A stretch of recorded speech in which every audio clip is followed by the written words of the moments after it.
So this one are kind of shorter than the other ones. I have no idea how that happened. I'm not going to investigate this matter. Hello, I'm Larry and welcome to So Vlogs. It is both the first and first-ish day of spring, and today I got paid, so that means I can spend my money on food. But then I honestly forgot what happened the last time I went food shopping.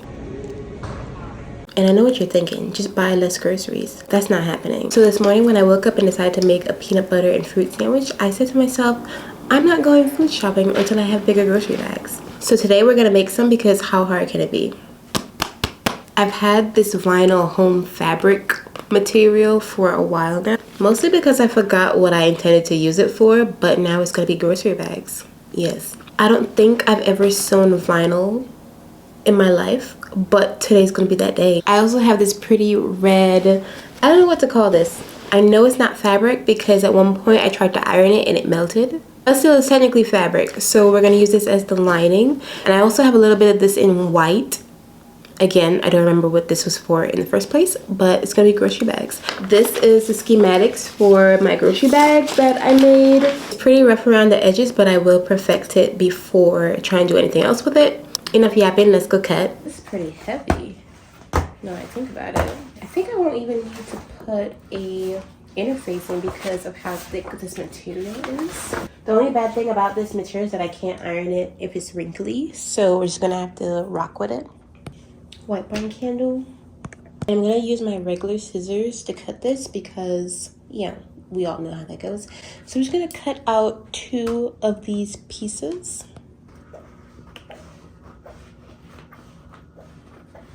Okay, so we have our pieces and we actually have a really good amount of scrap. So I need to think of something that I could do with this scrap. For the lining, we are not going to be cutting 2 pieces. We're going to be cutting on the fold and using that to reinforce the bottom of the bag, if that makes any sense.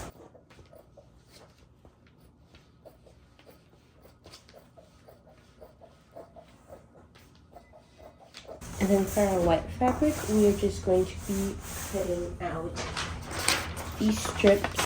We're actually going to be doubling these up, so we need more than we would. And we're just going to be cutting about 3 strips.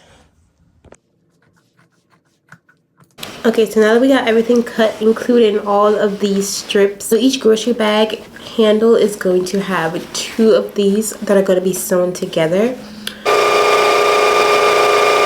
First layer, we are going to sew that first, so you're sewing the handle twice. The more I get into this, the more I wish I bought just the regular straps that they had. I don't know, maybe they looked expensive.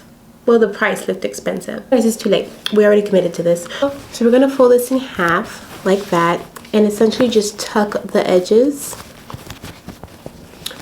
Essentially, so we're going to just fold it like this all the way down to the end, and then we're going to put this inside another layer.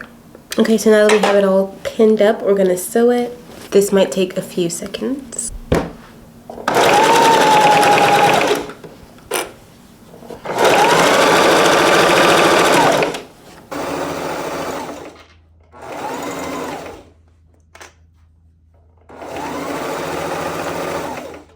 So this is going to be the inner layer for one of the straps. I'm essentially doubling the straps so that it'll be sturdy. And now we're just going to sandwich this strip inside of this one to give it that fullness we want. And this is how it looks after we put both layers in. I'll show you guys the difference between this is 1 layer and then this is 2 layers. You can see the 2 layers are more thick and durable, and this one is a bit stringy. I'm pretty sure both would hold up well, but better safe than sorry. These are meant to last. So I put the stitch length up to the highest length. So we're gonna see. Time for the hard part. Side note, I did look it up and apparently you're not supposed to use pins on this material because it punctures it. But no one's gonna see them because they're underneath the strap. So, lesson learned.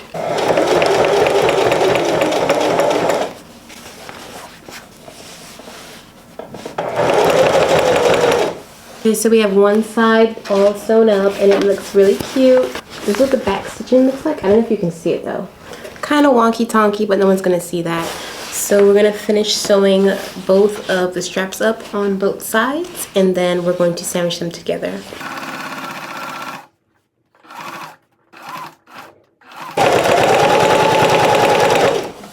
I keep trying to backstitch on this material and it's highly advised not to. So we'll see. But this side is all sewn up. As you can see, it's really cute.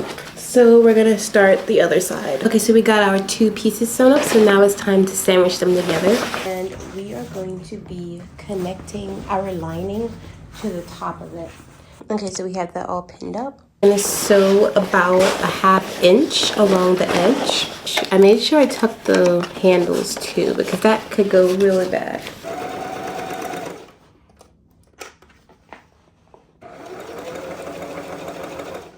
My biggest fear right now is the vinyl ripping.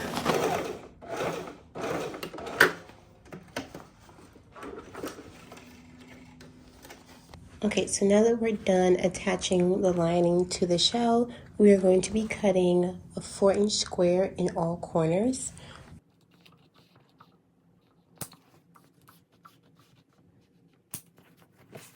And now we're going to sew up all sides, leaving the little squares open.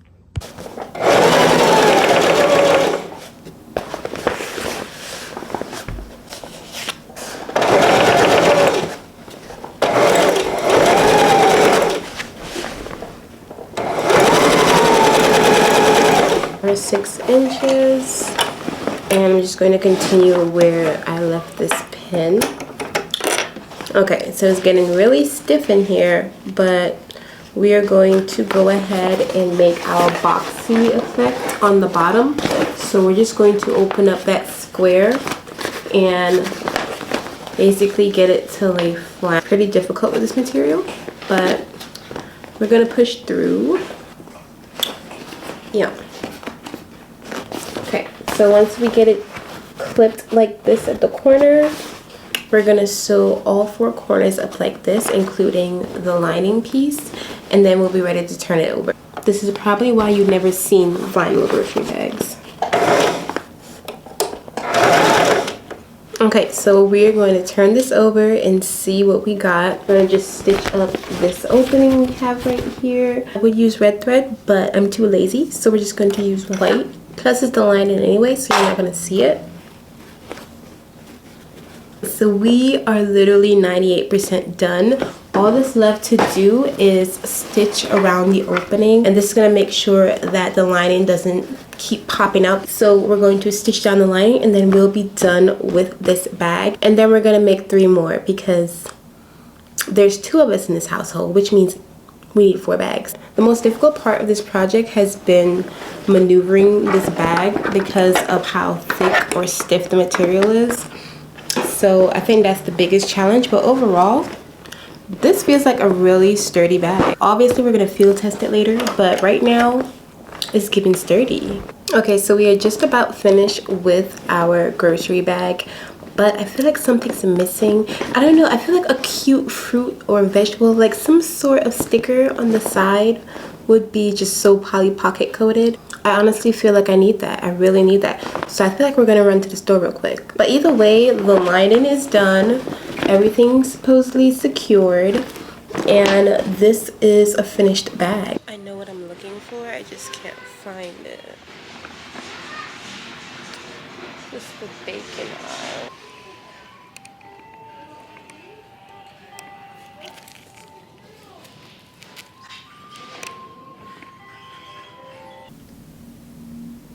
Okay, so we just ordered the stickers, the vinyl stickers for the shopping bags, so they should be here in about a couple hours, maybe 4 hours. Hopefully we'll be done with the bags by then. Hopefully.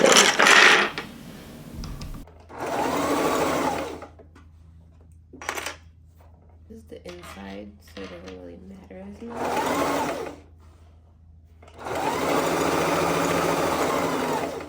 I think I'm on my 3rd strap. I'm slowly regretting not just getting the little thingy-bobs because this is taking forever. Like, it's been 45 minutes and I'm only on my third pair of straps. I'm also just a slow sewer, so that could be it. But if I had to make more grocery bags, I would definitely go and buy pre-made handle cord because this is not for the weak. But yeah, we're almost done with the straps, and once all the straps are done, then we're good to construct.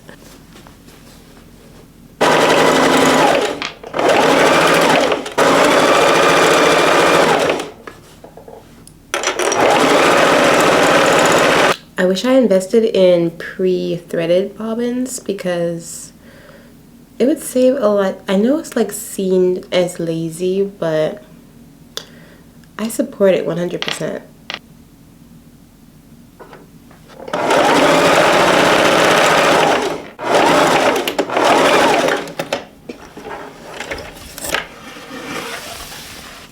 We're almost to the finishing line.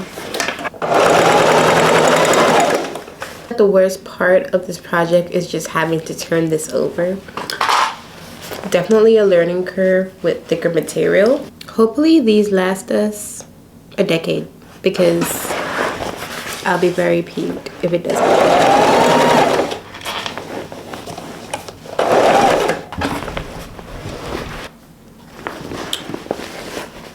Straps on this one are kind of shorter than the other ones. I have no idea how that happened. I'm not going to investigate this matter, but we're officially done with our grocery bags, all 4 of them. Kind of crinkly because of structure, but they all have this boxy like bottom, and that's going to make it easier to load when I'm actually out shopping. This bag is just chef's kiss because you can't tell me this is not the cutest thing since sliced bread. I said what I said.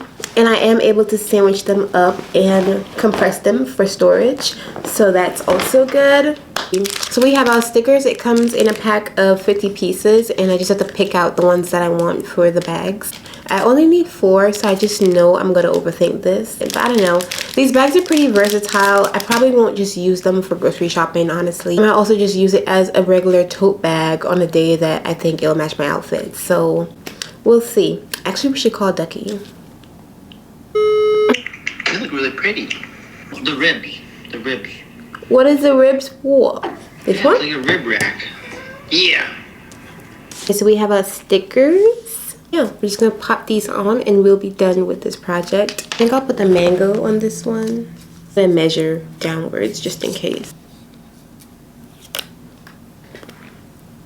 It's definitely a girl for me and pretty roomy inside. I have never been this excited to go grocery shopping in my entire life. Realistically, I am not going to the grocery store right now. It's literally been 5 hours. And I know this project shouldn't take that long, but considering it was my first time working with vinyl, valid. I'm gonna go grocery shopping tomorrow, but at least they're done. And then you'll just be able to see my vlog grocery shopping either Saturday or Sunday. Be sure to come back and see what I do with the leftover materials we had from this project as soon as I figure out what I'm gonna do. Bye.